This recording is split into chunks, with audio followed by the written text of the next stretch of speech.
সুপ্রিয় শিক্ষার্থী বন্ধুরা, আজ আমরা পার্টস অফ স্পিচ নিয়ে আলোচনা করব। তো এখন পার্টস অফ স্পিচ কাকে বলে সেটি জানি। যে সকল শ্রেণীতে ইংরেজি বা বাক্যের শব্দগুলোকে তাদের কাজ বা ব্যবহার অনুযায়ী ভাগ করা হয় তাকে পার্টস অফ স্পিচ বলে। ইংরেজি সংজ্ঞা: a part of speech is a class of words based on their use in a sentence. Parts of speech মোট ৮ প্রকার। ১. Noun. ২. Pronoun. ৩. Adjective. ৪. Verb. ৫. Adverb.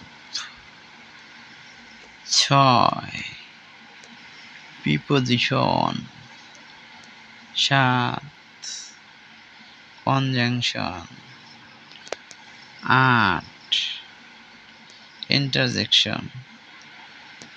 এখন আমরা নাউন নিয়ে আলোচনা করব। তো নাউন কাকে বলে সেটি জানি।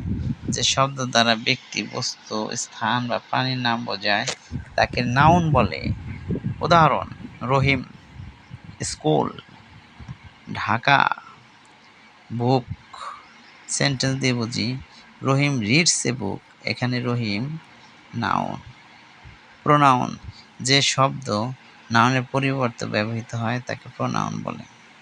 উদাহরণ: he, she, we, they. Sentence: she is a student, he is honest. এখানে শি এবং he pronoun.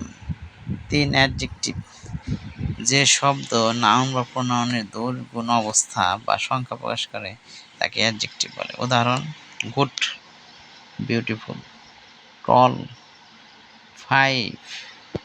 Sentence: she is a beautiful girl. এখানে beautiful adjective.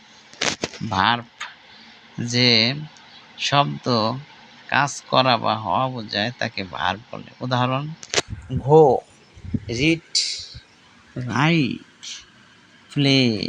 Sentence: they play football. এখানে প্লে ভার্ব। অ্যাডভার্ব: যে শব্দ ভার্ব, অ্যাডজেক্টিভ বা অন্য অ্যাডভার্বের অর্থকে বিশেষিত করে তাকে অ্যাডভার্ব বলে। যেমন বা উদাহরণ: slowly, quickly, very, well. Sentence: he runs quickly. এখানে কুইকলি অ্যাডভার্ব। প্রিপোজিশন: যে শব্দ নাউন বা প্রোনাউনের পূর্বে বসে অন্য শব্দের সঙ্গে সম্পর্ক প্রকাশ করে তাকে প্রিপোজিশন বলে। উদাহরণ: in, on, under, behind. Sentence: the book is on the table. এখানে on preposition.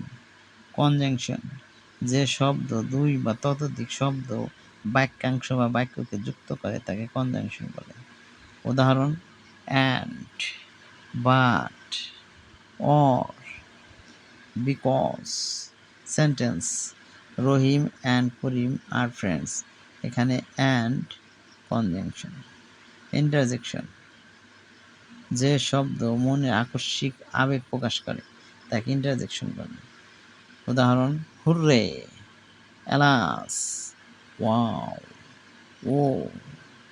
Sentence: hurray, we won the match. এখানে হুররে ইন্টারজেকশন। তো যদি ভিডিওটি ভালো লাগে, ভিডিওটি একটি লাইক দিয়ে চ্যানেলটি সাবস্ক্রাইব করে পাশে থাকুন। সবাইকে অসংখ্য ধন্যবাদ। আসসালামু আলাইকুম।